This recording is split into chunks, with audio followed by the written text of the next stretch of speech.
The broadcast is now starting. All attendees are in listen-only mode. Good afternoon, and welcome to CAD-1 second in the series of Project Levels of Development, or LOD as we like to refer to it around here, and preparing BIM VDC project deliverables. The first presentation we did about a month ago was on contracts and how to set up a BIM project contractually, legally, so forth and so on. And I see that many of you were on that particular webcast. Today we're going to get into, and over the next three, we're going to get into some of the nuts and bolts of this process. And it really is an interesting shift in the way buildings get built and projects get managed and done with the whole BIM VDC deliverable. Today we have a team of, our panel consists of a team of professionals in the industry who work with the BIM VDC process. My name is Stan Henney, by the way. I'm the Business Development Manager here at CAD-1. And we also have, let's see, Brian, can you switch the slide there today? Yep. Oh, yeah, we got the all-important, there we, this is really BIM VDC hell here. No, the panel question here, if you want to use your telephone or your mic and speakers, there you go. If you want to minimize the control panel so you can see the screen better, use the orange button. And then most importantly, feel free to ask questions along the way. If you would please, all of you out there in listening land, could you hit the raise your hand button so that we could see that you're actually hearing our speaking going on here? It looks like you are. Yes, hands are going up all across the nation, so that's great. A lot of new names here today, and that's nice to see. Let's see, our panelists, I'll introduce our panelists now. Brian, can you put me to the next slide, please? Our first panelist is joining us from Colorado Springs today, Marta Lacombe. Marta has over 27 years of commercial, industrial, hospitality, and retail experience utilizing CAD software and more recently the BIM software. And Marta has been involved, botched that up, Marta has been involved in more than 200,000 square feet of retail design and even more, 300,000 square feet of mixed-use design, and more than 150,000 square feet of institutional design. And I just want to throw in a personal note. I saw a project that Marta and her partner, RJ, put together in the hospitality industry where they used the BIM principles so effectively that they were able to design and get out the door 4 hospitality projects in, I think it was 4 weeks, maybe it was 6, but it was really pretty impressive because they really buckled down and used the principles the way they should be used. Marta is now currently with Tehama LLC in Colorado Springs. Our next panelist. Well, welcome, Marta. Welcome, Marta, yes. Thank you. Hello. Marta sounds great on the speakers too, doesn't she? Yes, she does. Thanks, Stan. And our next panelist. Yeah, we got a little bit of a lag in the screens here, it looks like. Desiree P, and the P is very important, or as we know her fondly around here, Desi Mackey, P-E-C-E-L-E-E-D. E-A-P-B-D-C.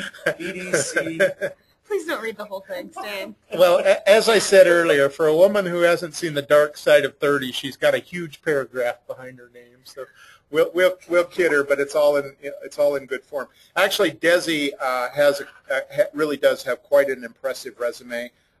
She works full time for Martin & Martin here in Denver as a structural engineer, and then is also a partner in BD Mackey Consulting, a BIM and Revit consulting firm, and a blogger for BD Mackey as well. Desi has a bachelor's degree from UC Davis, and a master's degree from the Massachusetts Institute of Technology in Structural Engineering. Desi has worked in the construction industry for a number of years now. She is a licensed professional engineer in Colorado and California, also LEED certified, and immersed in several projects around Revit and BIM implementation, and has become a self-styled Revit geek herself, as well as the stylings of her husband. She is on the board of the Autodesk Users Group International and the Revit Technology Conference, and let's see, anything else in Revit Users oh yes, the president of the Denver Revit Users Group. So and she sleeps about 2 hours a week. Yeah. So anyway, welcome, Desi. Thank you. Thanks. Thanks for letting everybody know how old I am, Stan. That's I just said the dark side of 30. just what every woman wants. Yeah. Well, hey, you're lucky to be on that end of things. I'm on the dark side of the hill in general. Brian Juge, our third panelist today, and the organizer of this event. Brian is a registered architect in both Colorado and California. Brian is on staff here at CAD-1, as well as managing his own practice here in the Denver area. He attended the California Polytechnic Institute at Pomona and graduated with a 5-year Bachelor of Science degree in architecture. He spent several years in California designing custom homes, clubhouses in Laguna Beach, Newport, nice gig if you can get it, before relocating to Colorado. And he's also one of the founding members of the Boulder Denver Architect Group, associated with the AIA Colorado, and holds a number of certifications with both Autodesk and the architectural community. So I'm not going to read it all, Brian, because you're not near as much fun as Marta and Desiree. That is true. That is very true, Stan. Just to kind of do a quick overview of everything we've been covering and what this series is all about. So we're talking about levels of development. First one was on contract responsibilities. So everything from who's liable to what kinds of things. This one today is more I like to see it's the funner side, so where we really get to get in, talk about design, talk about collaboration with the design team and hopefully the owners and the contractors and everybody else involved, so talk about the kickoff meeting, and that's what we're going to get into here. And this format is going to be a pretty open dialogue with hopefully all four of us, Desi and Marta and Stan and I.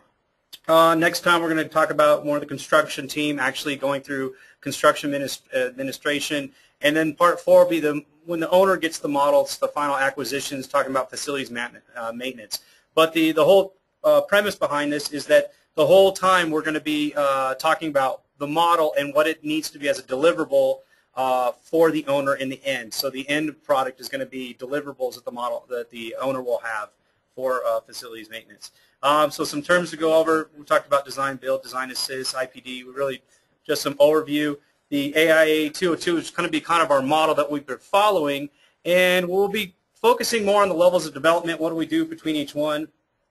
And then talking about what the levels of development mean and how that changes from one project to another. So the levels of development as far as the individual components of the model. So the model itself will be changing, just in this example here, the structural foundation, and that particular piece might get moved along in the levels of development, but the overall model, the different pieces will have different levels that they'll achieve as they're going through it. And Brian, if I may, Marta and Desi, what are your thoughts on this sort of process and the assignment of the various duties?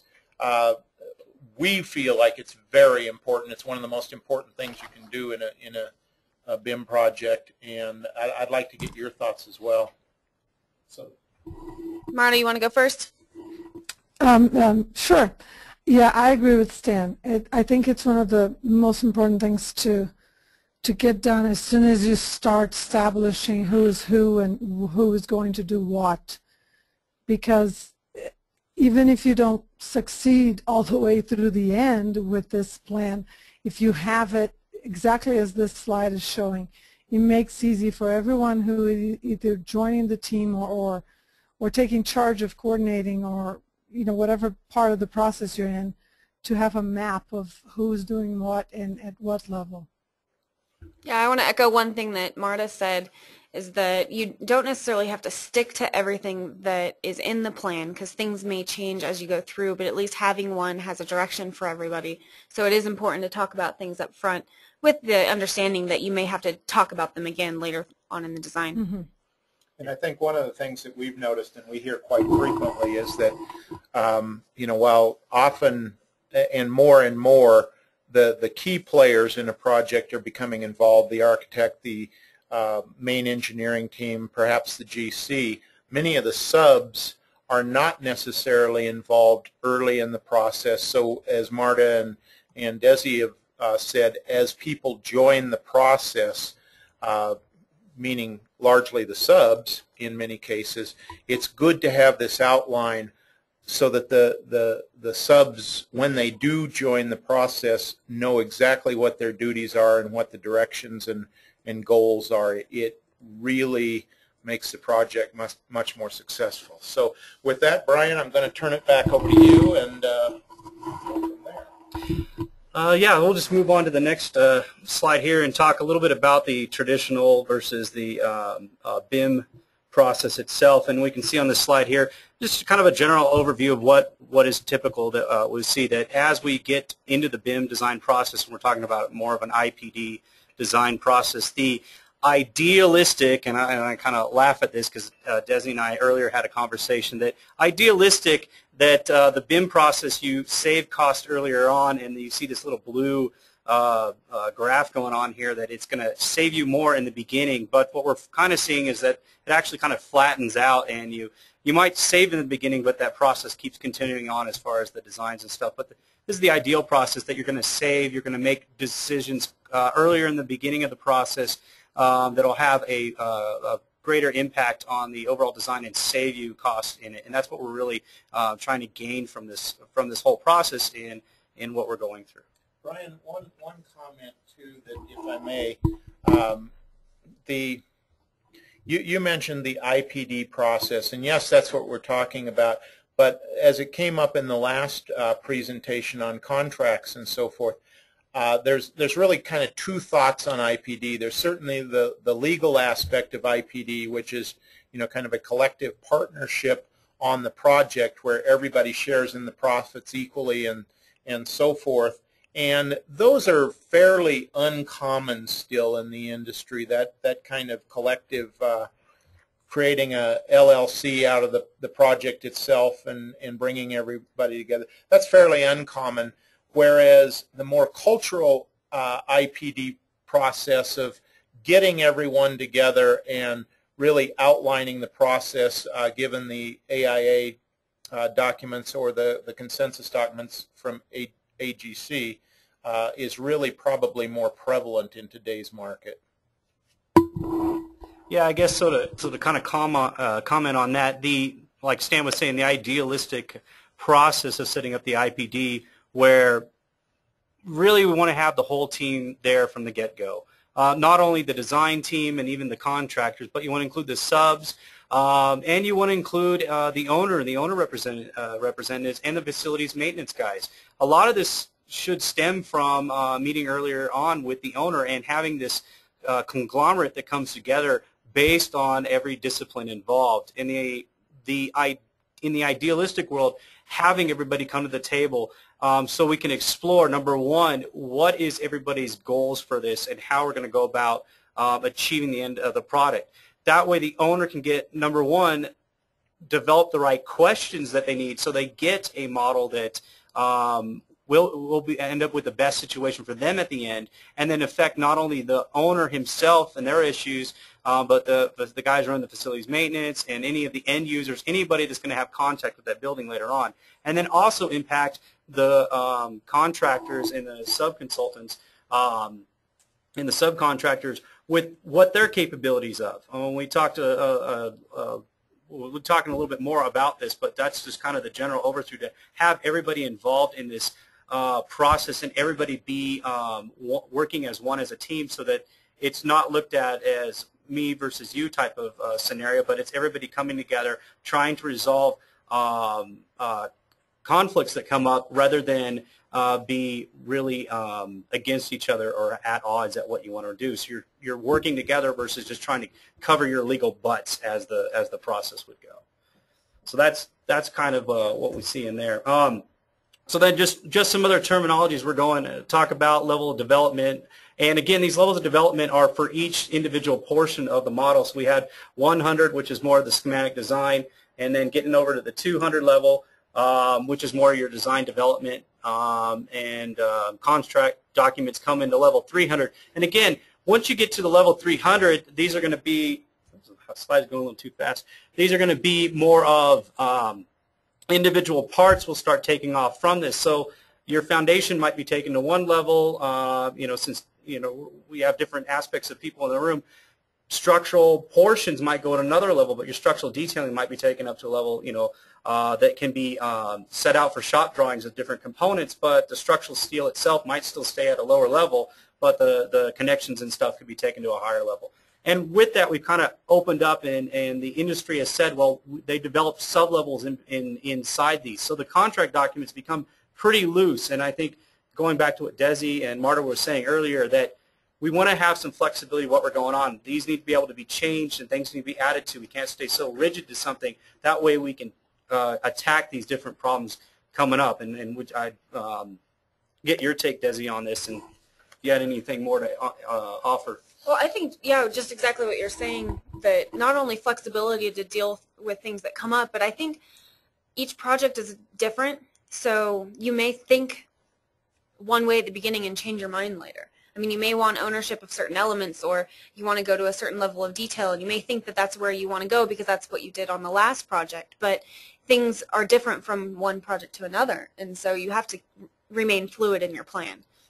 Marta, what do you, when you kick off a project, and we've gone through the first, these quick slides through the first 3 levels of development here, tell us a little bit about when you start thinking about a project and your project team, kind of what have you seen is some of the best practices that you've used for developing the 3 levels of the project, or the first 3?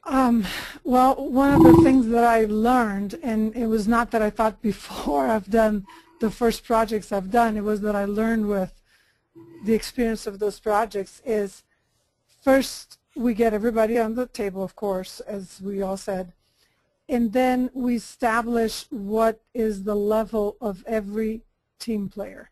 So what is the reliable capability of that specific player? What level can they go to? Because if I, as the facilitator, as the architect is most of the time, or my position here at the company that I'm at, which is a general contractor, if we establish for the team players what their level is or will be, it not always works. We have to be sure of what everyone can do. So this is one of the things that I learned, and it is a thing that I start doing it in the very beginning. So we sit down, who is who, and what is it that everybody can do. How does this differ? And I'll start with you, Marta, or continue with you, and then maybe Desi and Brian, you can kick in a little bit here. How does this differ from, say, a previous type of project that was CAD-based and so forth? When you're thinking about a BIM or a VDC type project, how do you think a little bit differently on structuring the project than you would have before? Because there were always kickoff meetings before. So what are you thinking about more fluidly at this point? The first thing that comes to my mind to answer your question is everyone can do CAD. Anyone can do CAD. You know, we've been doing also for longer than we've been doing what we're doing now. So it was different because it's assumed that everyone can do it. And now if you assume that the team player can do BIM, then you could assume wrongly. So I think it's just not assuming that people can take care of that task. Okay. Desi, what are your thoughts here? I pass to Brian. Oh. Now, we aren't dragging the mic around the table. There's actually a bowling alley in the next room. Yeah. I would definitely agree with Marta that it's over there, and everybody wants to get work right now. And that's definitely a big point to make, that we're all, if you come in a room and say, hey, do you know how to do BIM? Do you know how to do this stuff? Everybody's going to raise their hand and say, yeah, we can do this, we can deliver. But you're absolutely right. What do we need to do to find out when someone can or can't take on the role, the responsibility that they need to for the team? I think it becomes important to get that to the table. I mean, be honest with what you know and what you don't know, and then we can kind of, if it's the team approach, we can kind of go in and make compensations for that and try to figure out how to bring everybody up to speed. But everybody's trying to cover themselves. So I wish there was a way other than references and working with someone in the past to get that down a little bit better. I don't know. Now, I think I'm kind of looking at it the other way, because I'd be one of the I work for an architect usually, so I'd be one of the consultants coming to the table. So I'm on the other end of that, and so for me, sometimes it's a struggle where the architect stands. They lay out these documents, and they may or may not know what they're asking for or be able to do it themselves, or the other consultants or us. I mean, the various levels. So I'm even one step further from it, and it creates a challenge. Yeah, I think one thing that we've we'll get it, or hopefully we'll talk about a little bit more, but is setting up a goal and a timeline and getting a roadmap on what are we talking about when we're saying we're going to bring something up to a level 350 or 400 or whatever the level is going to be or whatever the model is going to be, but really get a descriptive about how we're going to get there, and then set up what is a success. What are we saying is going to be a successful portion of that particular order? What is a failure? Because a lot of times we'll say, well, we'll get it to a certain level, but if it doesn't get to that level, well, what did we define that level clearly enough? Have we spelt out what each person needs to do, or we just say, hey, Bob, draw this up for me and get it all in BIM for me so that I can use it?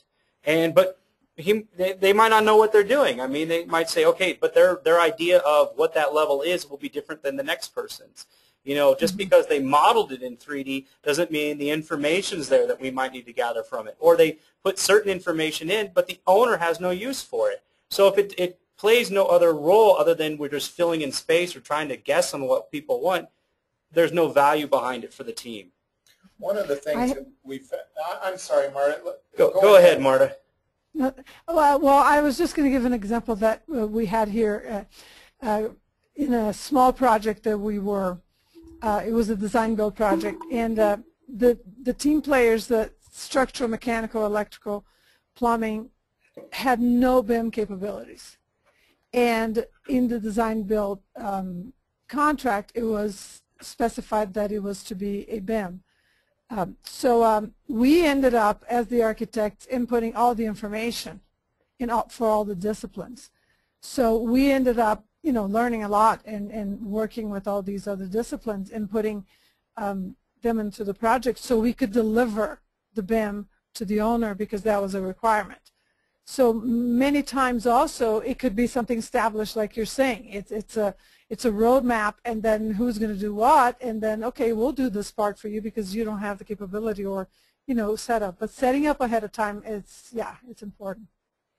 And one of the things that we see as a CAD-1, as a software supplier, among other things, is, and it's getting better, but certainly the trend of, oh, there's a spec for BIM on this job, let's call CAD-1 and buy a box of BIM from them, and then we can put that on the shelf and say we do BIM. And it sounds funny, but we've seen that an awful lot. Mm-hmm. And quite frankly, it is getting better, but that's where it's a very cautionary thing to say to you all out there, that in the typical bid situation, you may have the lowest price person that bid the job from traditional sort of specs, but as you move forward with the project, you find out that, well, the fact that they really don't understand the process, the model-based process,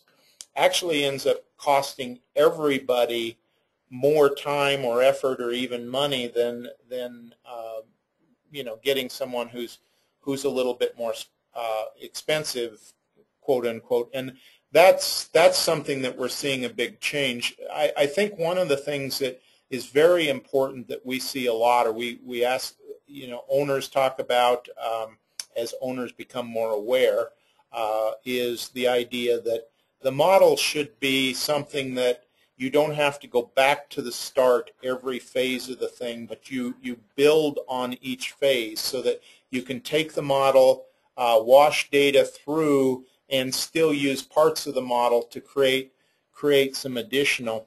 Brian, let me ask you, if you would, let's go back, and if you can kind of go back in the slides here. And I know I'm kind of throwing everybody else off kilter. Everybody's kind of looking at me like, what the heck are you doing, Steve? Yes, Dan, where are we going on this roller coaster? What I want to see if we can do, if we can go back to the first slide there, and you could maybe talk real briefly about, and Marta and Desi, feel free to kind of chime in with your views on this. Talk real briefly about how you would develop, what you would do real quick just to develop the 100 stage, the 200 stage in the light of a project format, a BIM plan. Okay, I think I can do you one better, Stan.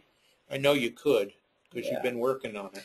Yeah, so here just a quick snapshot, but it covers all the levels of development, or at least some of the levels of development, the earlier stages for a model. So on a level 100, what we're looking at is typically just a massing area. So the team would put together what the program might want to be in.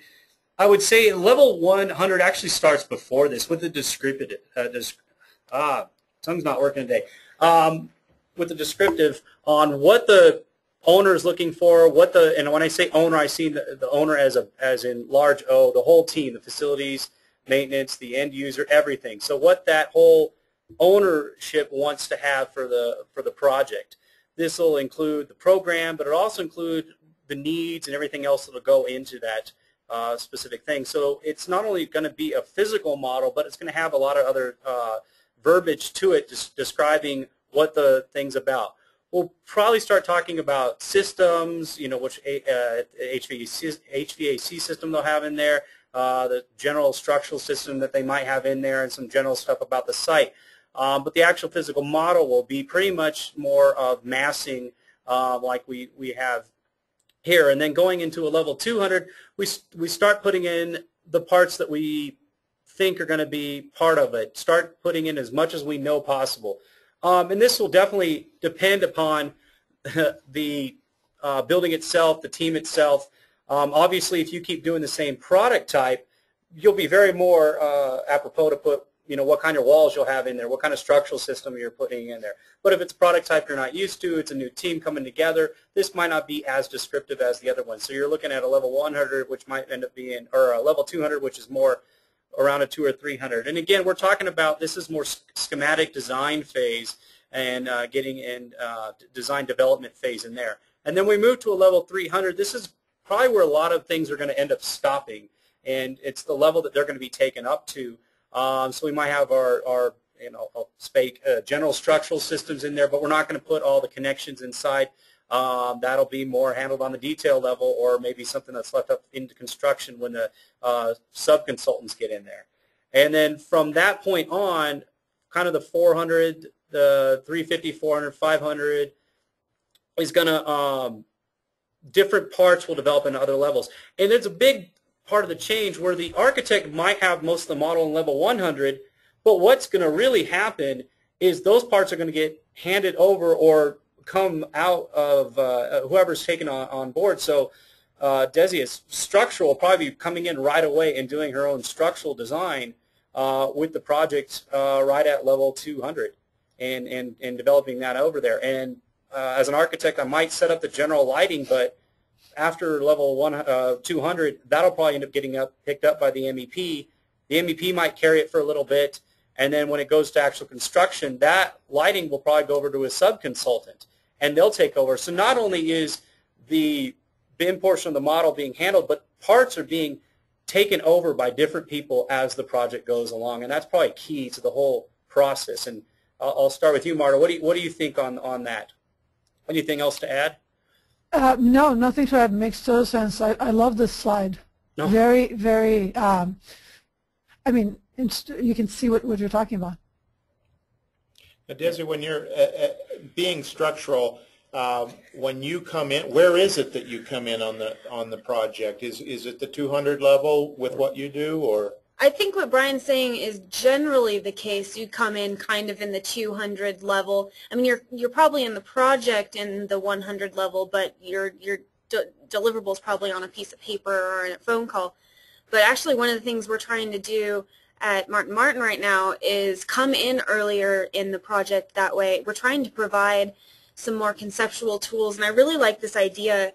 We've actually started working with the same conceptual massing programs and such that the architects are working to try to provide more information up front. So when you're massing out a building, you're allowing certain, I don't know, tolerances for space or whatnot depending on the system, so you can kind of have a better idea of what we're going to say when you bring us a building and say, okay, do the structure thing, and you're going to already have an idea. And so that we're inching up earlier and earlier in the process, it seems. So we're not just coming in and adding the beams. Which makes life tremendously easy, because if the structural engineer comes in at that time, then you can adjust whatever you need earlier. Yeah, and you can also have that dialogue with, since everybody's ideally at the tables, we can have structural MEP at the same table with the architect, so it's not, well, the structural change, now I got to call the MEP and tell him to move his ductwork around or do this other coordination thing. The questions, especially at the kickoff level when we're starting to talk off, what kind of systems we're putting in here, what's being built. It's not the left up to one or two people to make those decisions. Everybody takes the hand, and you're hopefully deciding those things right from the get-go. We're trying to take, we're really trying to utilize that I in BIM, and we're trying to take otherwise I would call it a dumb mass, a conceptual mass that has just sort of spatial qualities to it, and incorporate a lot of engineering information into it, such that I can hand over what looks like just this box to my architectural client and say, okay, well, if you want to make the span longer, if you're going to make the building longer or wider or whatever, here, move this, and the mass will automatically kind of update to allow more room for whatever beam I need. So it's not set in stone, and you're not seeing beams or anything, but you're sort of massing out the different parts that I'm going to care about later without having to go back and forth necessarily like we would later on in the project. So we're finding that that's working well, but it's hard to get involved so early all the time. One of the things that we're noticing too, we had a MEP representative who was going to be here today, but then her son decided to get married, and so she felt like that was somehow more important than us. Yeah. So she will be joining us on the next webinar in late May. And but one of the things that's important as you talk about massing and so forth is that that's also, and again, it's using the model as you develop it to the best advantage rather than constantly recreating. That's certainly one of the advantages. And so the massing portion is a good place to start bringing the MEP in, or the energy modeling people in, to decide how the energy abilities of the building are going to come together, because you can do a lot more to affect that energy format early on than you can down the line in, say, level 400 or something like that, when all it really comes down to is you can maybe change out glazing or something as well. So those are things to think about too. Marta, do you have any thoughts? Have you worked with, I know you work with a lot of government projects currently, and the government projects have a lot of energy requirements. Have you had any specific thoughts on that in the early phases here? Yes. Well, when we work with government projects, it's already, a lot of things are decided already. Yes. When they get the project out there for us to execute the project, it's already decided what they want, the size, location, and so it's almost in a design development phase, so we don't get to input a lot in that early stage. So we work pretty much with what we receive from them. We don't get to suggest a lot, unfortunately.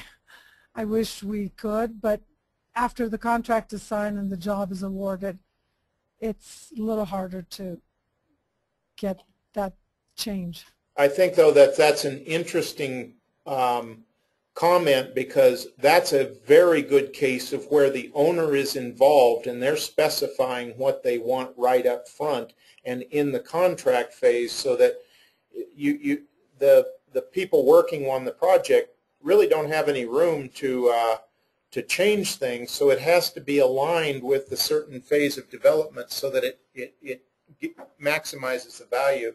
Delbert's got a question for us, and hopefully I can read it and be heard on the microphone. What percentage of manufacturers have BIM models of their products for input into projects? And if you go to the Revit Seek, you can find a lot of those. Desi, do you want to comment on that? Sure. I think I don't know what percentage off the top of my head, but structurally I know that there are a lot of manufacturers, the ones I'm thinking off the top of my head, Simpson, Hilti, that do have families available that I can put into my project. The problem with those is they tend to be very large and very intricate, and I don't really need to see the exact shape of every hole on a strap, you know, and they tend to be kind of large. So they're at least in CAD. Sometimes there's Revit. I'm sure there's other manufacturers out there, but I think there's definitely some manufacturers that have very specific products that maybe do very specific projects, and I'm drawing off of Brian's experience here, but they create their own families for use in their own projects. Say if you're an owner of a huge hotel chain or something, you may have your own families or parts of a model that you're going to give to your project team to say, here, use this because you have standards. I think for pulling content off of Seek or from a manufacturer, I'd be careful on that. Yeah, I think just to add into that, it's going to depend on the manufacturer, but what at least I'm seeing the trends go is they're starting to pay attention and ask questions on what kind of content we want in there. At first it was just, well, we'll provide you with 3D models, and they didn't know what we wanted, so they would change whatever inventor files into families and kind of goof us up, and that didn't make anybody any friends. Now they're actually getting smarter and putting Revit stuff in there, but it's not, informationally it's lacking, or it's over modeled, as Desi was saying with the Simpson stuff. You go to grab a plate and it's got all the triangle punches in there for the trusses. I know that's a big problem. It's like, why do I need that? I don't even see that in the model, but they decided to take the time to put that in there for I don't know what reason. So, but we are starting to, yeah, go ahead, Marta. Continuing what Desi said and you said, what I do sometimes when I get a family from a manufacturer, for example, a door. The door from the manufacturer has every single, a door with panels has every single little groove and has the hardware and has, I don't need that in my project at a certain level. I clean up that family. So I get the family and I keep most of what the main parameters are from the manufacturer. And then I clean up and I, save as a family that I then use often in my project. So then it's a little lighter, just as a, hint of what we've been doing to keep our sizes of projects smaller. Yeah, and that's definitely important. Yeah, I do the exactly same thing, Marta. I actually kind of like pulling in, nobody get mad, the 2D stuff that's not three-dimensional and pull it in, make my detail components, and where there's curves or jagged edges or triangle holes or something, I might just put something. Clean it up. Yeah, that's cleaner and more simple, and that tends to help. You're just BIM by name only, aren't you? So hopefully, Dilbert, we answered your question there, and if you have anything else to tag on to that, let us know. We obviously didn't answer it fully, what percentage, but we are seeing industry trends. Things are definitely moving in that direction, but I think it's going to be another 5 years before the manufacturers and everybody catches up and starts giving us the content we really need or want out of it. Brian, could I ask our panel another question, though? And I'm kind of just curious myself as much as anything, but I imagine others are out there as well. I'll start with Marta, because Marta, I know some of the projects you've done especially in the hospitality industry, where you've had furnishings that go into these facilities on a regular basis. Do you create your families? In that case, how did you structure, at what point in the project did you start lining up your standards for families, and how did you structure these families? Did the client or the owner give you specifications on the types of things they were wanting, the furnishings, or did you kind of make general stuff? Did you pull them off the Seek or something like that? How did you go about organizing those things? Specifically for our hospitality projects, we created a lot of our families because most of these hotels are under a standard for the name, for the flag of the hotel. So in many cases we created our families. I had a great teacher, I have to plug in here, CAD-1, Brian Mackey, great teacher on how to do that. And we created a lot of our families because we had the standards to go from.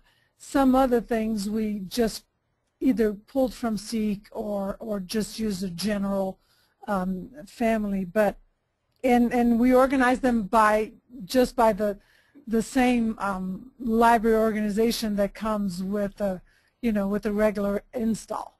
We created another library, a whole other directory that we then organized our families that were our family created by and for those specific projects.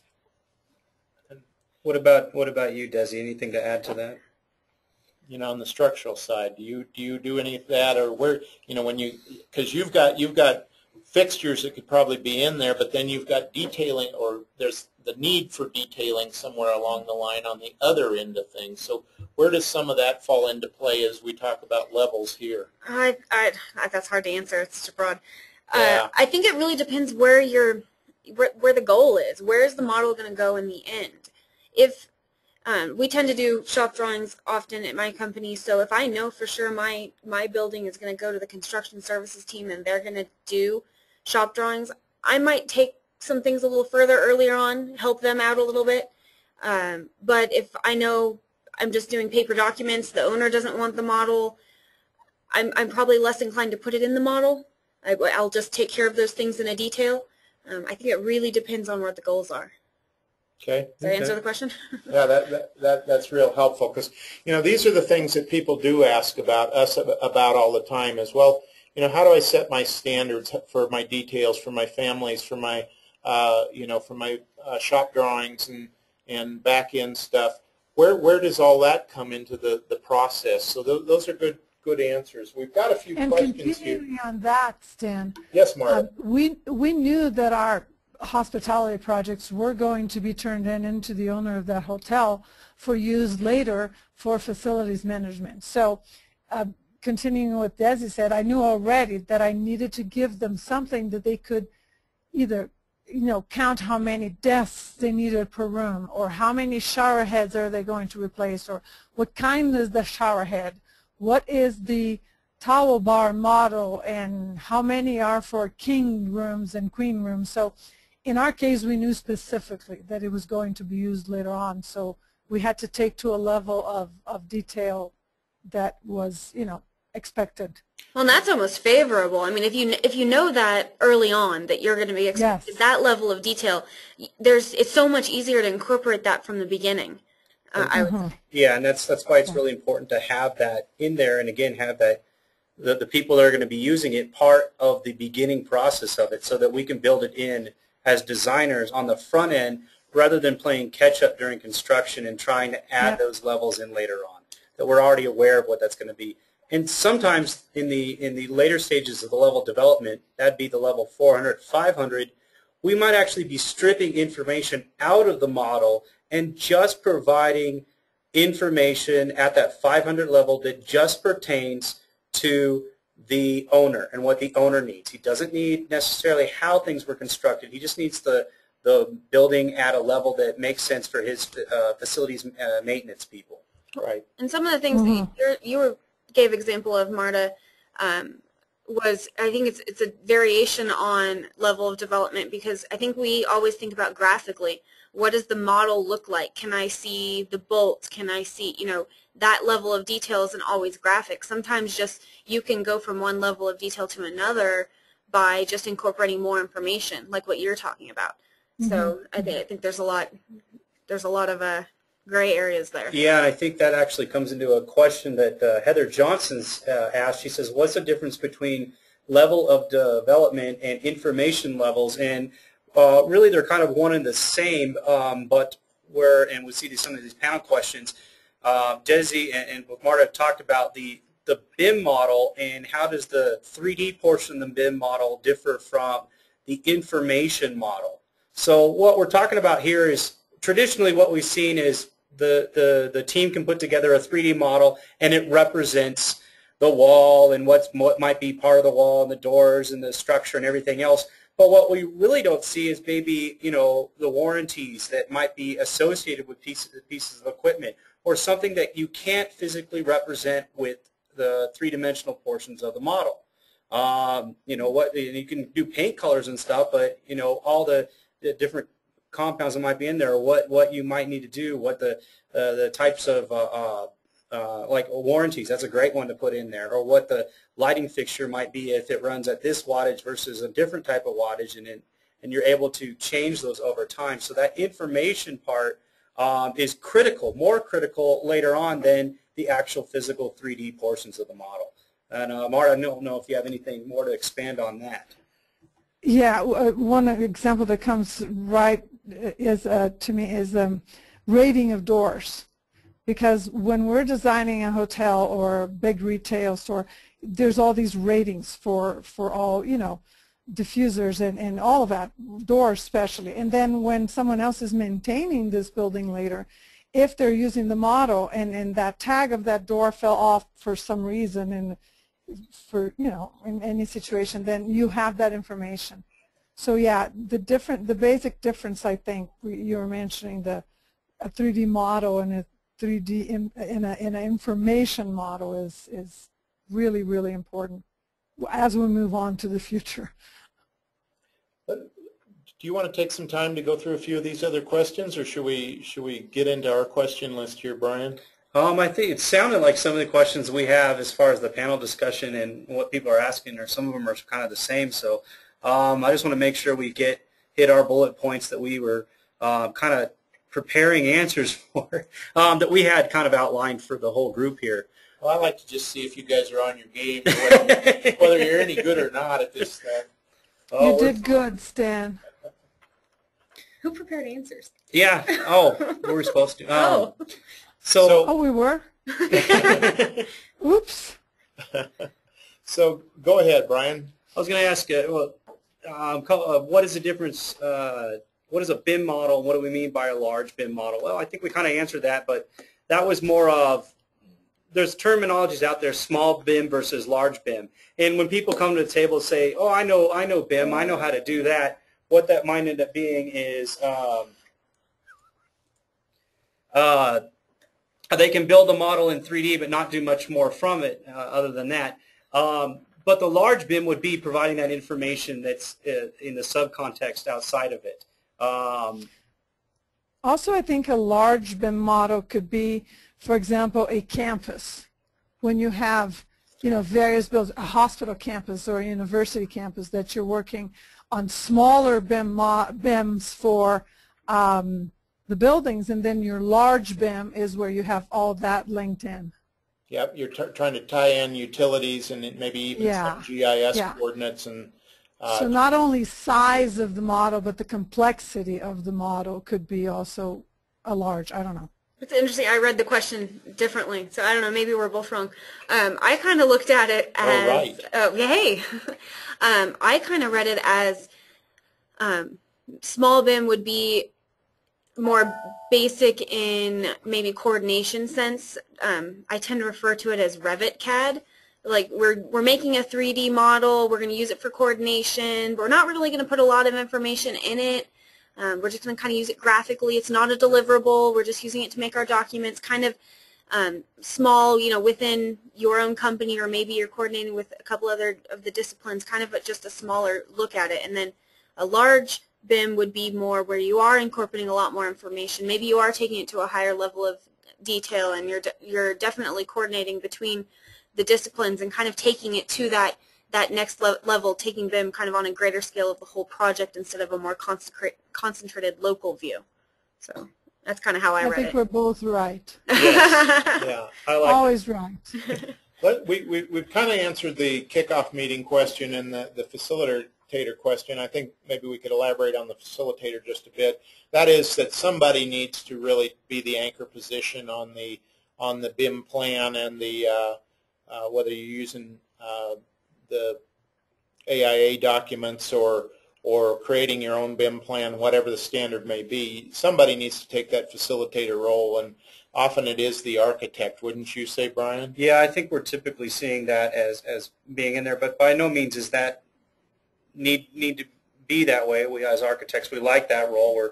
We're kind of trained in that role, but there could be more of a designer that's making design decisions, and then someone else who's making more of the BIM decisions. And so that role actually, I think, can be split in two, as long as both parties know what they're doing and what they need to take out of that. Coming from a consultant side, where we're almost never the facilitator. I mean, we even will initiate the BIM kickoff meetings and then are not facilitating it. I would almost like to see it be somebody that's independent. Maybe it could be like the owner or an owner's rep or somebody, but somebody that's not one of the consultants or the disciplines on the project. Because then I think the coordination becomes a lot easier. You're not limited by the knowledge of the facilitator or by where they're heading the project, which can be good or bad, but I think maybe almost an independent person could be really helpful. Yeah, and I think the other thing you get advantage of by doing that is it's an unbiased opinion. Exactly. It's not Yes. hedged towards, well, I'm the designer and this is the way it's going to Exactly. be, and the rest of you suffer for it, or whatever. That Somebody situation will ask the questions that the facilitator maybe wouldn't have otherwise thought of. Well, and what we were Yeah. going back earlier, that it needs to be able to be flexible and change and develop over time, that we can't be stagnant in our ways, that this is the way it's going to be and there's no discussion. There needs to be flexibility in that. Marta? I agree with that totally. It would be fabulous to have a third-party facilitator, because as architects, if you take also the role of facilitator, you're double dutying, and it gets really, really heavy and complicated. Well, and even now the contractors are taking that role in a way. I've been seeing here, because I'm I'm the architect inside of a general contractor company in-house. I've been seeing us as the contractors taking that role after it moves on a little bit and the construction is starting. Then the contractor is the facilitator and has everyone, all the subs, and still all the designers part of it. There's a lot of interesting developments in this area. We took part in a medical office building seminar just earlier this week, and there were a lot of opinions around this. One of the things that I think that is really developing in the market, most of the contractual basis that we have used up till now are a derivative, in part at least, of the design process as it has existed for the last, umpteen years, and certainly the last 30 years that CAD has been around. And, John asked some questions here about legal developments and so forth. Yes, there's a lot of things developing, but as BIM takes a foothold, there's questions about whether things like design, bid, build are the best ways to do things, because all of a sudden you have Well, the lowest bidder in a traditional sense, or in a sense that we've worked with in the past, if they aren't knowledgeable about the process, then they may not be the lowest bidder after all, even though they get the lowest bid in the traditional sense. So that's something that's being thought about. John talks about, are there any legal developments? Certainly in the last webinar we talked about the lawyer that we had on hand, Janet McDaniel, talked about the fact that yes, the certificate of occupancy and the commissioning rolls and so forth are still, that set of paper drawings is still the be-all and end-all of this is the standard. But what you're seeing is owners are starting to say to the market, we know that you can coordinate things better. We know that you can design things better, safer, whatever. We know that this can be done differently, and we're asking that it be done that way. And in that process, over the next few years, you're going to see, as the courts test these things, you're going to see different standards developed around contracts that come about. Plus, as John asks, the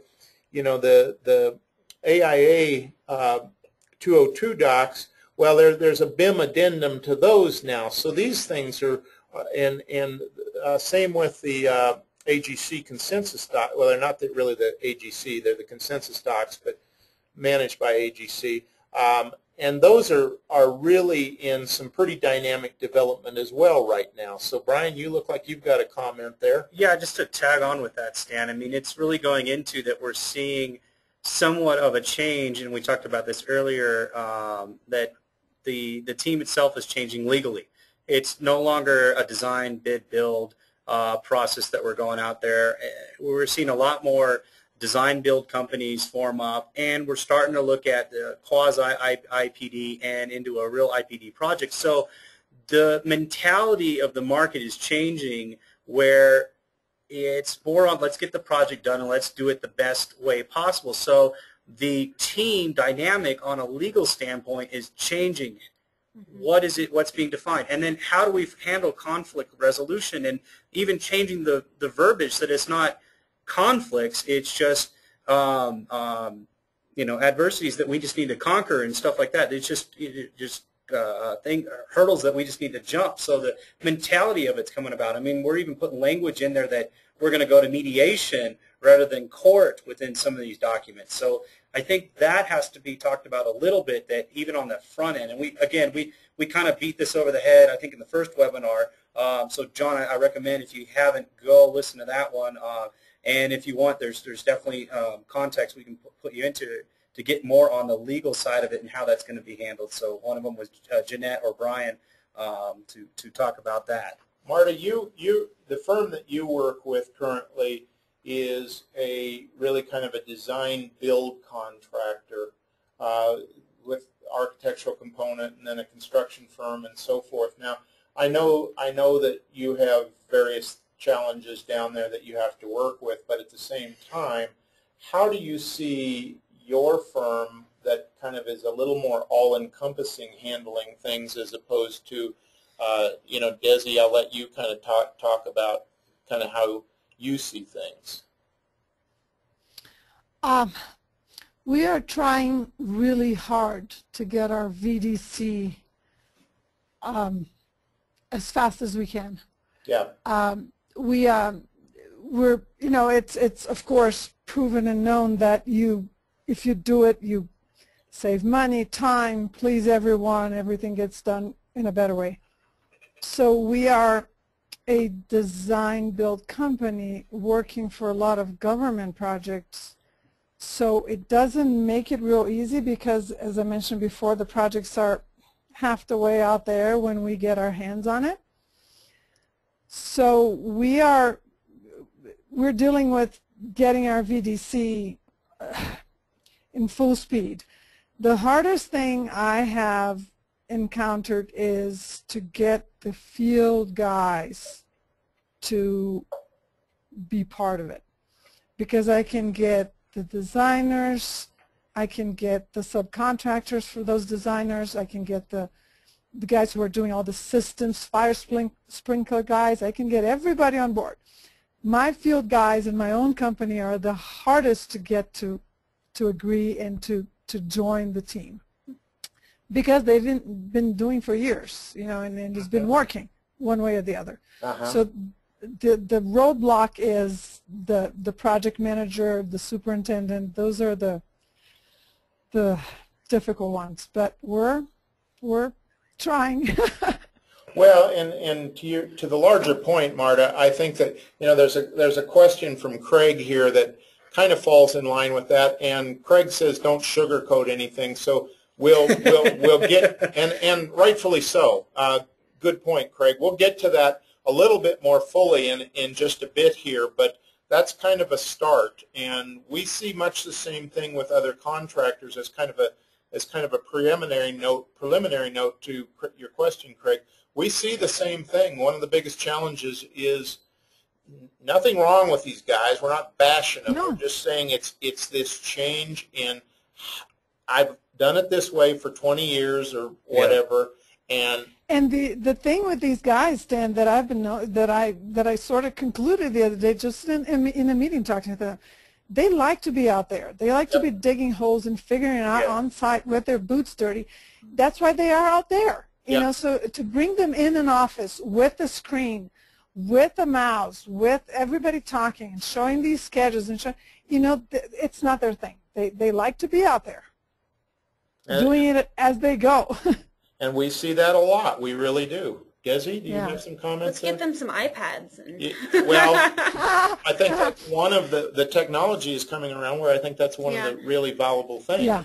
I think it really depends on the contractor, because I've seen both, or many different variations. There's some that are almost demanding a BIM model so they can work, or a model so they can work from it. I hate BIM model. It's repetitive.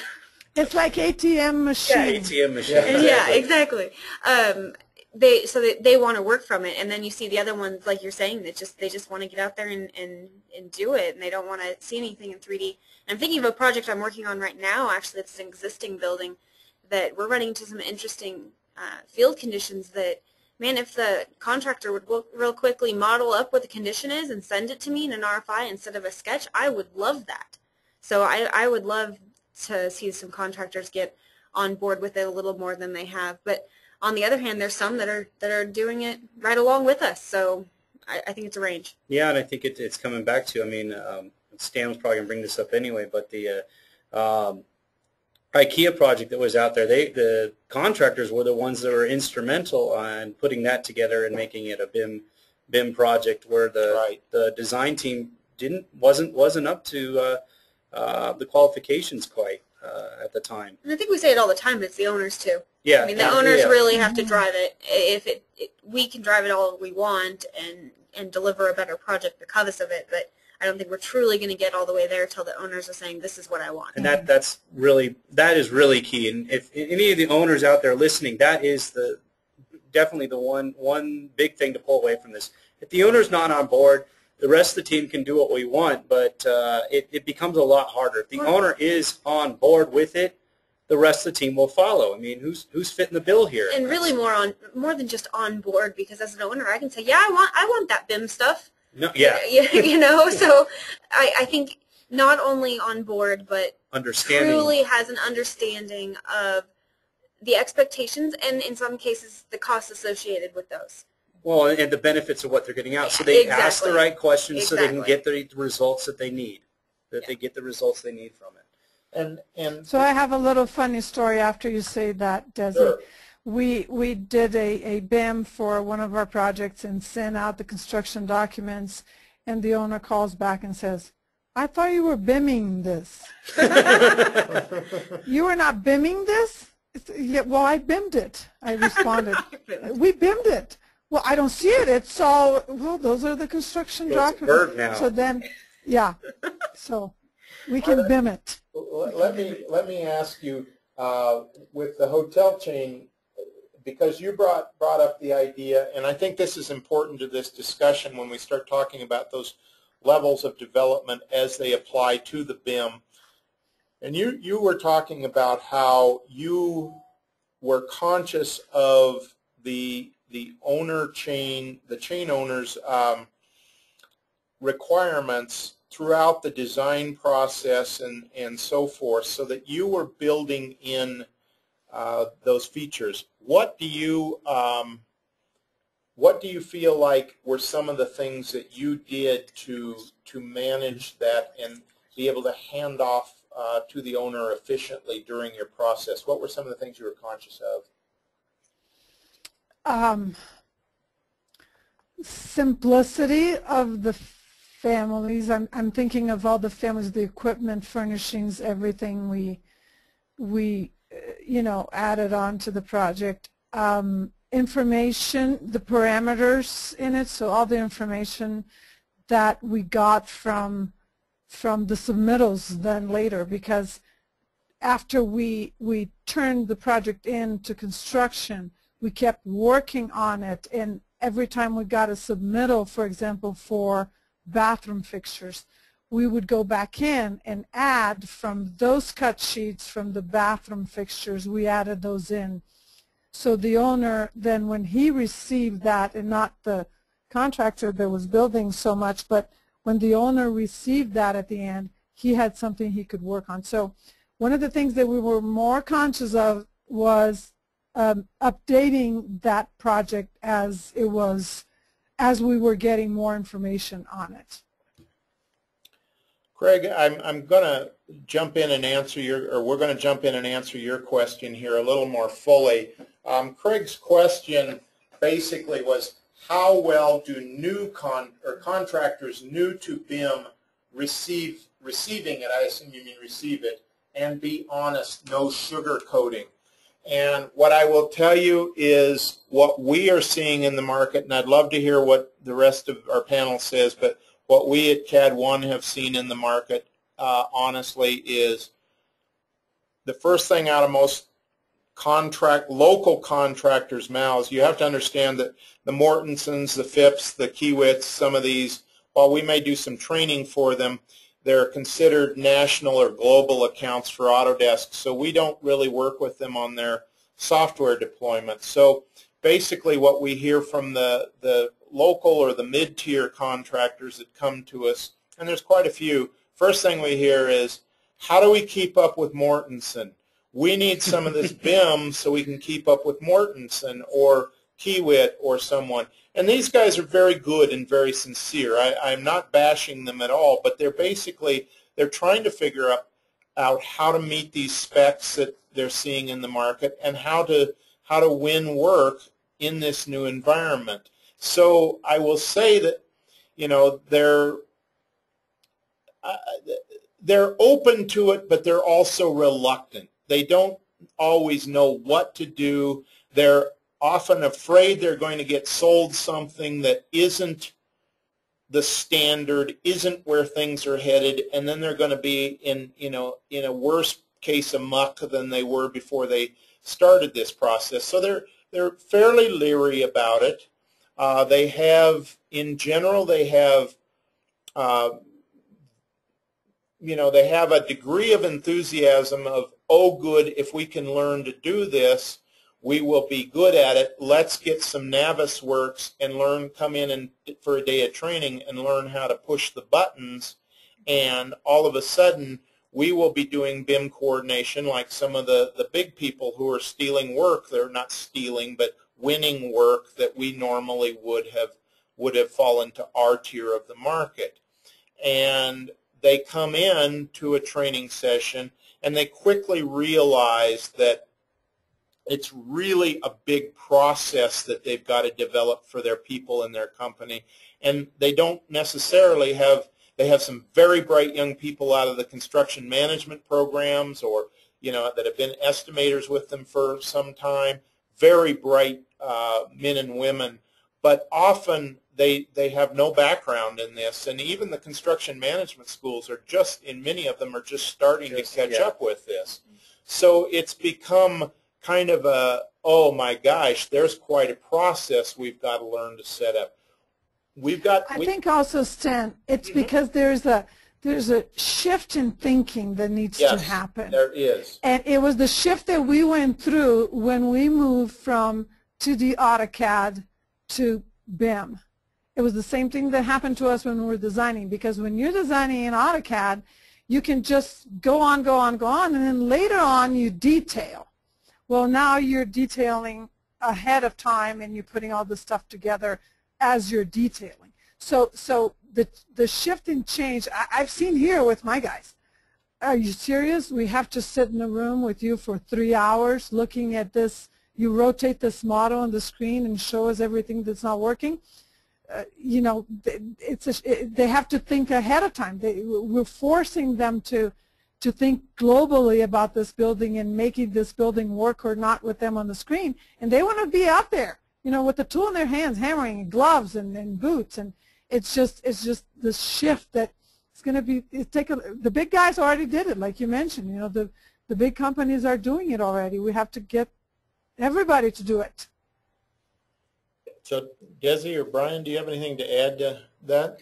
Well, I think you're right in pointing out there was the shift that the design team had. I mean, earlier on when we first picked up Revit, we had the drafters go out and they're just putting walls down and not thinking about how the construction is being done with the wall, or, you know, even what the wall location is going to be based off of, center line or basic core. Just those easy, quick things that we don't even think about, and that definitely correlates to the guys that are swinging hammer.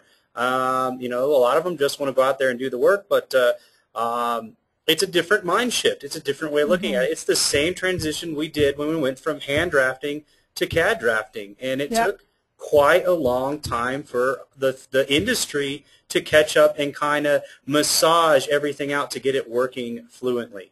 And I think we're at that same point here where we're starting to see that. And I would say somewhat fortunately, because of the way the economy is, we're having to take the time to really look at the industry, and we have this breathe time because we're not having projects coming in, but now I have to really think, how am I going to put these new tools together? How am I going to leverage this to get myself more work? And now we're approaching it, I think, in a really good manner. We're methodically trying to figure out how the industry is going to get into this. And those that stick around for it are going to be better for it. I really believe that.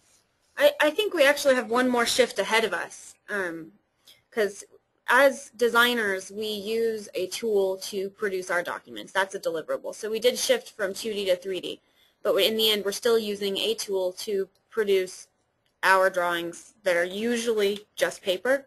I think when that deliverable shifts and we're delivering a model now to the contractor, the owner, whoever that, you know, may be, that's when we're going to see this higher level, more large BIM that we're talking about, when we actually see that happening to a more effective level. And similarly, I think right now the contractor's deliverable is the building or bridge or, you know, whatever they're building. So they don't, I'm not sure they yet feel a true need to fully embrace or take on the responsibilities really of BIM or 3D software or whatever. But if and when that level 400, 500 as-built condition occurs, when that's one of their deliverables, I think they're going to be forced into this shift along with us, and I think that's really what's is coming to us. And I think on top of that, and what kind of Desi was also alluding to in there, is that it's not just going to be done with one tool. We're going to have where this BIM model needs to have interoperability between different pieces of software, because, like we've already mentioned, you know, the contractor's probably going to be using Navisworks, and Revit to Navisworks is pretty seamless. There's going to be a lot more involved on how the model itself is going to transition, because you have the paper documents, but this model needs to be functioning in different manners for different people. So as a design team, we're using, you know, things like Revit to put it together, but that changes hands, and it's got to change how that information is being transferred from one to the other. And then when the owner gets it, that's probably going to change into whatever software applications they need to have it, so they can get out of it what they need to. Yeah, I agree with Desi. I think you're going to see a big shift here. Probably one of the next big waves is truly using 4D and 5D capabilities for estimating or costing, and for scheduling, and tying the BIM in with tools like, say, a Primavera or a Timberline or some of the others out there. I don't know all the names, so forgive me if I didn't mention your favorite.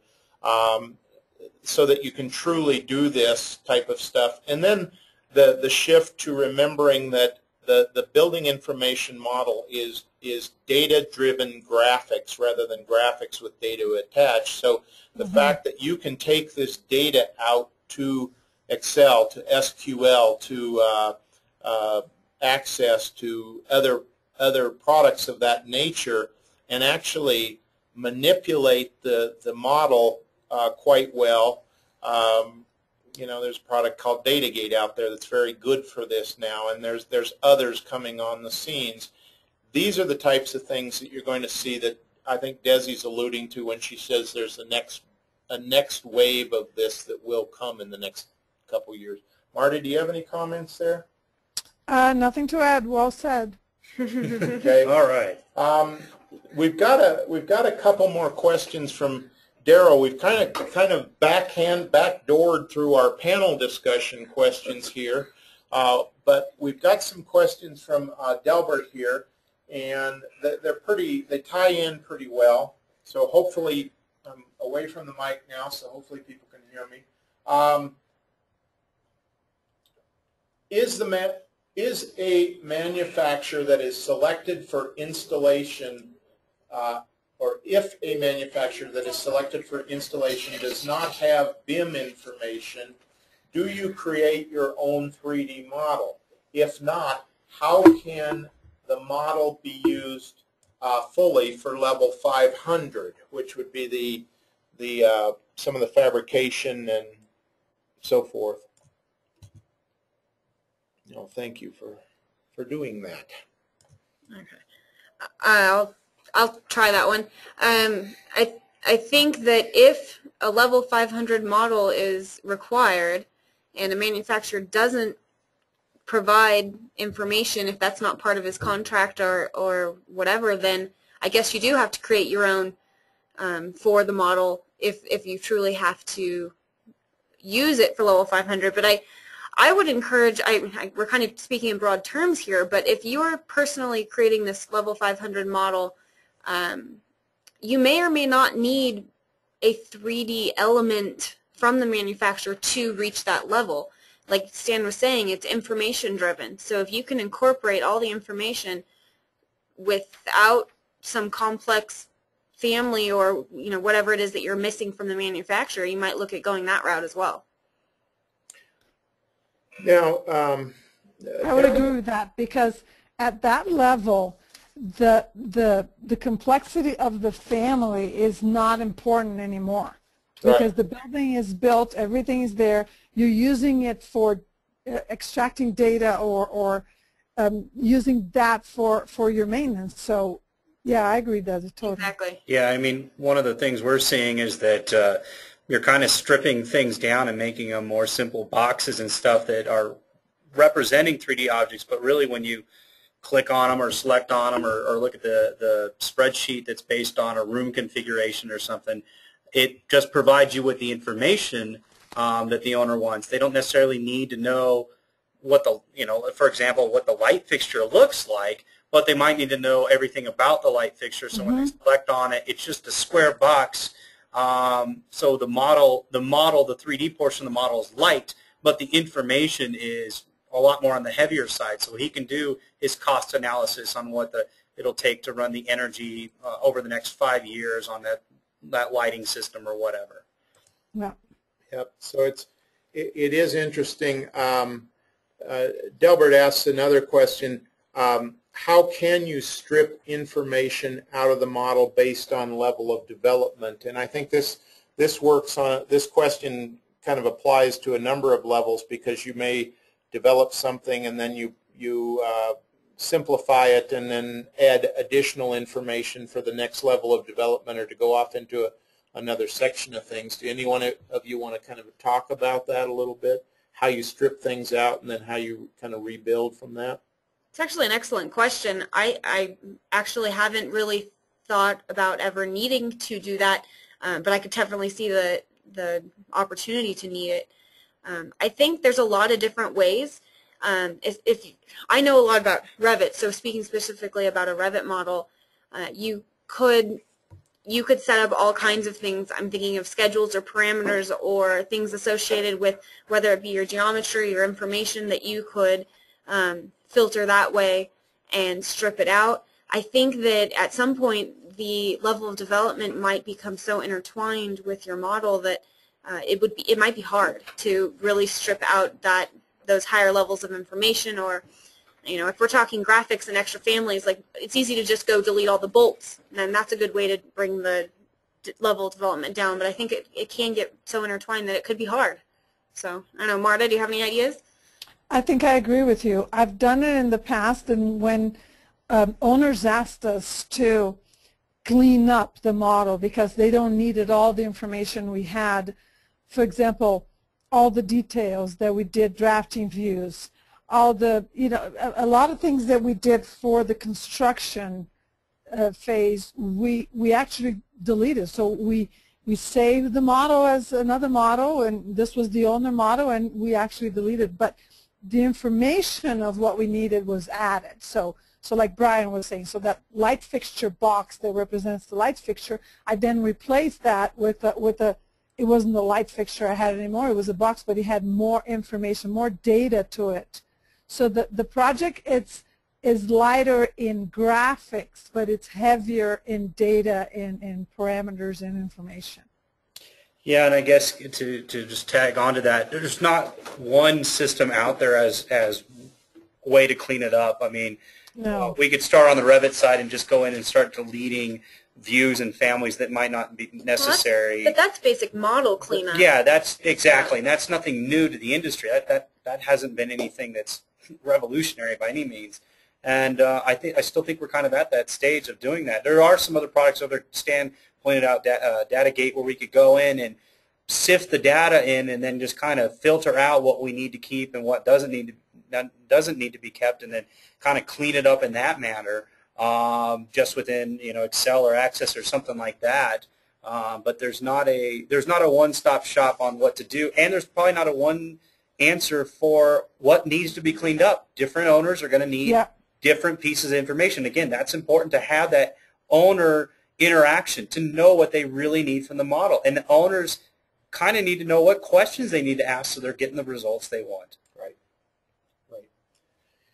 We're kind of coming to the end here pretty quick, but we wanted to first, we want to open the door in case any of you have any other questions. We certainly want to get those answered, and then we want to kind of go over the points on setting up the kickoff and parameters around the BIM model. So the kickoff meeting tips.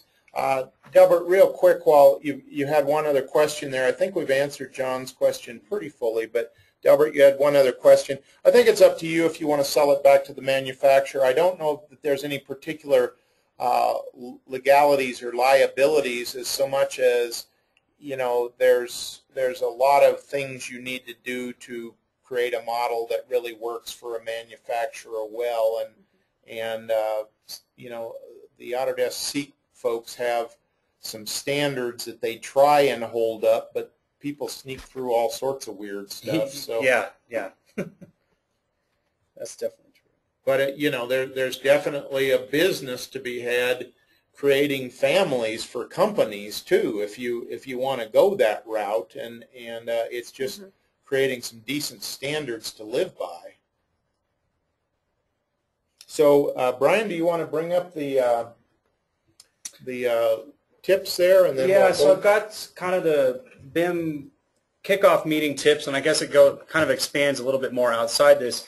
And by all means, if Marta or Desi have some more to add to this, please chime in, or if anybody else in the audience has a couple more. But first thing is, start the meeting with as much of the team as possible. This includes obviously the subs and the owners and everything else involved, but really having the whole team there to discuss what the project is about, to have what the program is going to be, and then to really get into how we're going to resolve this project. How is it going to be completed? And not only completed for the CO, for the construction process, but completed to the owner's level, what they need for facilities maintenance and what those endpoints are. So we get all that out of the way, and everybody comes off that initial first meeting or 2 meetings with everything they need to start off. And this, it does include the subcontractors and the other designers that aren't necessarily part of the main teams.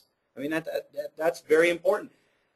On top of that, we need to identify the capabilities of each of those members there. I know we talked about this before, but understanding what do you know about the BIM process? How can you put models together? What are your limitations?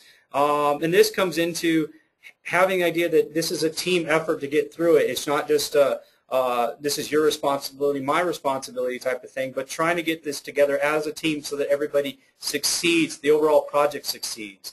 The next point's on there, putting a facilitator together. And again, I think the great idea was putting that as someone separate, and I believe my panelists would agree with me. Having that as someone separate than the designer is probably a great idea, and having that understanding that the owner the facilitator knows what the owner needs out of it too at the very end.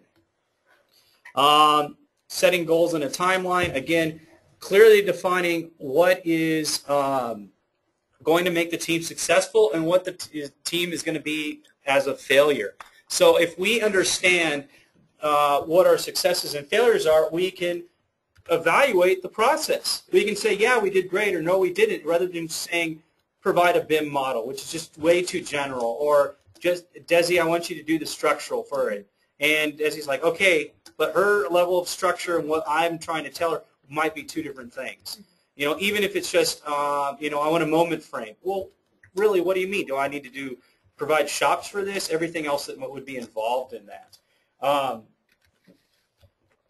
First project, start with a small project, and that does not necessarily size, but also scope of the project, how much information you want to put in there, because we can keep piling on that information. So honestly, the size will definitely be part of it, but the information size is what's more important as far as the BIM model goes. It doesn't take me too much more to make a bigger building than a smaller building. It's really, on the 3D side, it doesn't take that much more, but the information or what I want the model to do is much more important when we're talking about size. Make sure your team is all on board. That's going back to make sure everybody's working together as a team and understands what the goals of the project for. If you have someone that's just working for their own individual interests, I know this is a business industry and we all want to make money, and that should be the goal, that we all want to make money. We all want to succeed. We all want to have a successful project. And if everybody comes in with that mentality, and I read this over and over and over again, what made the project successful? It was the team. It wasn't necessarily what they know, but it was how hard they were willing to work on the project. Determine who should answer design questions and who should answer BIM questions. That's going back to the facilitator part of it, and then the designer having those roles separate. Implement the IE plan. So what the information exchange plan is about is, I'm Mr. Architect, I do one thing. How do I get this to the structural engineer? How are they going to take the information I have, and then what are they going to do with it? How would Desi get the information back to me? How are we going to do a collaboration model? What is important in the collaboration model? What do we need to include in it? And that's very important. And then when we have this collaboration model, how do we take this and give it to the contractor? And how does the contractor disseminate this to his subs?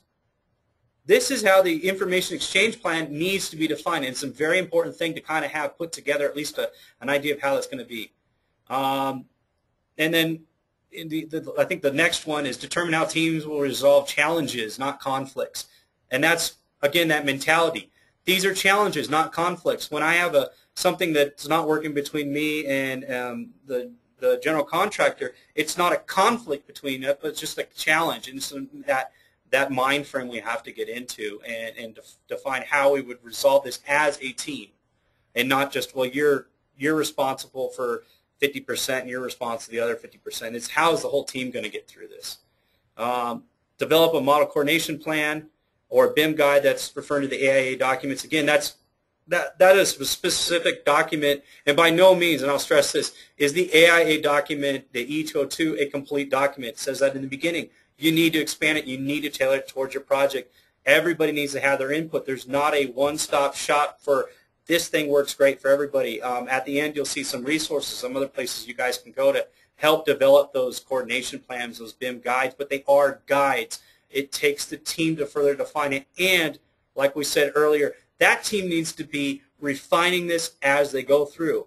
Just because you have that game plan in the beginning doesn't mean that game plan can't change as we're going along, and no one should hold that fast or hold anybody against the wall if things don't work out. You need to be flexible. You need to be able to change what's going on in there. So I don't know, Marta, if you had anything more to add to that? No, I like the list. It's a good list. The identifying BIM capabilities of each team member is what always hurts me. Yeah. And now I'm learning, and now I'm getting that part taken care of right away. Awesome. What about you, Desi? I've got a few comments. For the first bullet point, getting as much of the team in the room as possible, that can be a real challenge. I've gotten a direct quote was, "I don't want to have a $6,000 meeting," because the project managers and the principals, they look at this and say, how many people are we going to have sitting at this table, and how much is that going to cost me?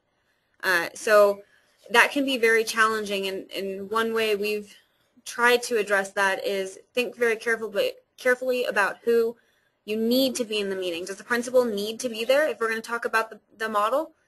Maybe not. Do you have maybe one or a group of particular people that are on every project to help facilitate BIM matters? Maybe. So, I mean, that can be challenging, though. I mean, getting a lot of people in the room can be very challenging, and the project manager, him or herself, may not realize who the appropriate person to have sitting at that table is. I just recently had a BIM kickoff meeting that I'm now going to have another one tomorrow with a different group of people because they realized that, oh, wait, that's not who we really needed to have that in that conversation.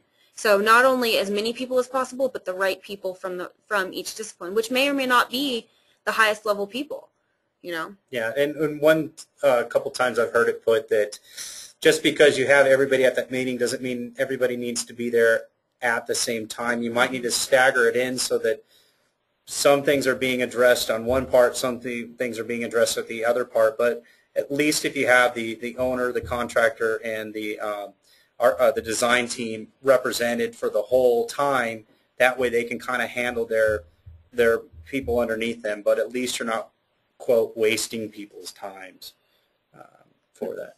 Then the next couple, identifying the capabilities and just finding a facilitator, I think my one big comment on that would be if you're in the position to be like the default facilitator, specifically, you know, architect or an owner or general contractor or something that you have a lot of consultants under you, and you either don't feel comfortable with it or haven't done very many, consider bringing in that third party person, or ask your consultants, because, you know, personally I would love one of my clients to say, you know, we haven't done a whole lot of these, do you want to take the role of a facilitator, or do you want to kind of lead us through this process? And I would really enjoy that opportunity, because instead of trying to follow the lead of somebody who may or may not know where to go, you can kind of help them along the way, and I think that would be really useful. So don't be afraid to say, you know, this is kind of our first one, let's get some help. Yeah. Desi, I think there is a growing trend, although it's very much in its infancy. I think there is a growing trend for the profession of, you know, just like there's an architect, structural MEP, et cetera, on a project. I think in the next few years we will see a model team or a validation team, a kind of a coordination leader as one of the elements of many teams in the future that is independent, that knows how to lead these things well, that makes sure that all of the ducks are in a row so other people can do their job more efficiently. I mean, right now so often coordination falls off to the MEP guy for some strange reason, and again at this presentation we did the other day, the MEP guys are saying, we don't always know necessarily what to do here. They just say, because ductwork runs into stuff more than anything else, they give it to us. Mm-hmm. And so you'll start seeing that profession develop itself. Well, and that may or may not be a role for the owner to ask for.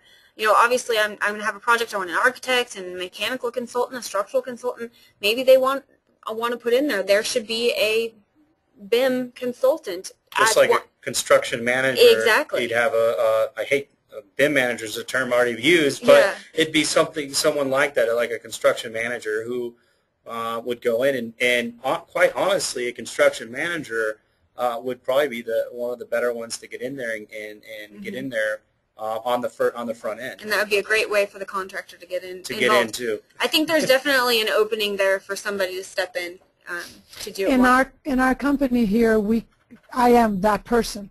We created this because the construction manager could not take on learning Navisworks or Revit. So because he's doing what he's been doing, I took on that role. And it's fortunate that I had a chance to design with the software before I took on this role, because then I know what can and cannot be done. And when the team members that are MEP, all the subs and the structural guy, you know, when they go, oh no, we can't do that. Oh no, we can't. And then I know enough that I can say, yes, you can, or we're going to do this. Or so then we resolve all these challenges, as Brian Will said before, and then it makes it easy. But I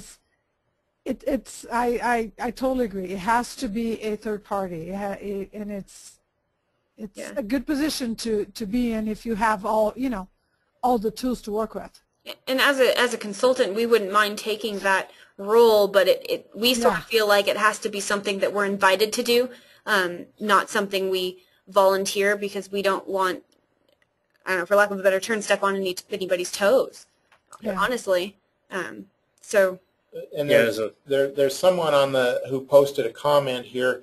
Desi, I believe you know them. They go under the moniker Joe or Mama. I was going to get to this on my next bullet. my mother's online. All right. Okay. The next one was setting goals and a timeline for each stage, and the level of development for each stage. So part of what this comment says is not only who does what and when, but who owns each element and the information associated with that within the model. You know, who's the point of responsibility for each thing, which is important, and that may change through the lifetime of the project. Yes. So I think that those are all good things to consider.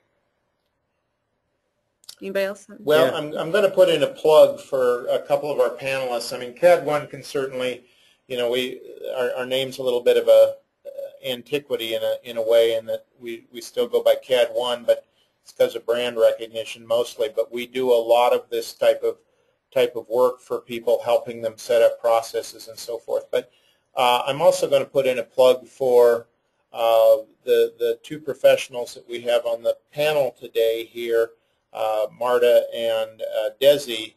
They are not only very good at what they do, quite frankly, they're a couple of the best, but they also happen to be part of a couple, if you will, who both Desi and Brian, and then Marta and her husband, RJ, are really some of the best in the industry. So if you really are looking for some, you know, consulting help, some advisement on how to do some of these things, either get in touch with us here at CAD-1, and we'll put you in touch with them if you'd like some independent help, or you can contact them directly. So a couple of real good professional teams out there.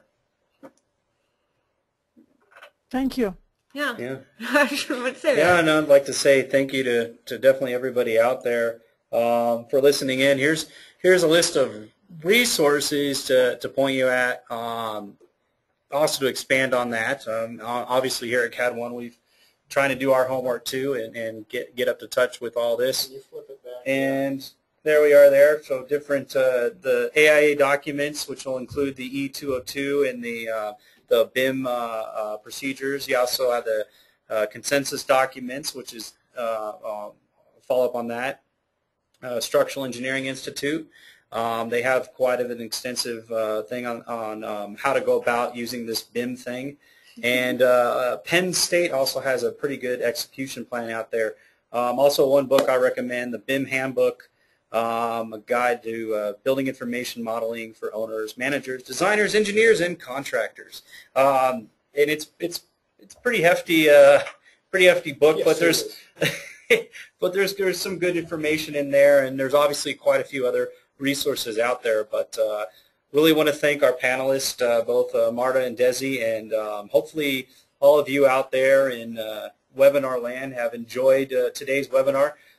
Our next one coming up, construction, so looking at the construction process, will be on May 29th, discussing the team and the fourth dimension, and then the fourth part will be owner acquisition, more of the facility maintenance stuff, and talking about the role of that last level that I think Dilbert was talking about or asking about in there.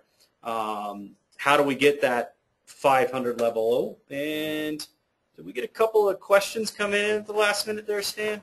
Well, we got a comment from Shane saying it's been great, and thank you, Shane. And then Todd asks about the AIA CE credits. Todd, we do have the credits. They are self-reporting. You know, this is scheduled to be 2 hours, so you can go there with it. And yes, they are self-reporting credits. So if you need a certificate, I suppose we could dream one up. Yeah, definitely. If you want to go get the Dora stuff, and then you can contact me personally. We'll try to work on that. I know, like we said, you'll need to download the Dora self-reporting stuff, put that together, or the AIA stuff, and then if you're having any trouble beyond that, just contact us here. And on top of that, if you have any other questions, you can contact both Stan and I here at CAD-1. And if you want, you can even put an email in. We have an email address here for just the webinars. It's webinars@cad-1.com. And you can put your questions in there and then just put in the title levels of development. So again, that's webinars@cad-1.com. So I think that's all. Any parting comments from our panelists? Well, thank you. Thank you for inviting me. This was fun. Well, we appreciate it, Marta. Thank you, as always. You're always so gracious to help out, and Desi, you as well. Thank you. Oh, I love coming to CAD-1 and doing some of these things. Well, good, because we'll have you do more. Okay. All right, folks. Thanks very much. We appreciate your time today, and we'll talk to you in about a month. Bye now. Bye.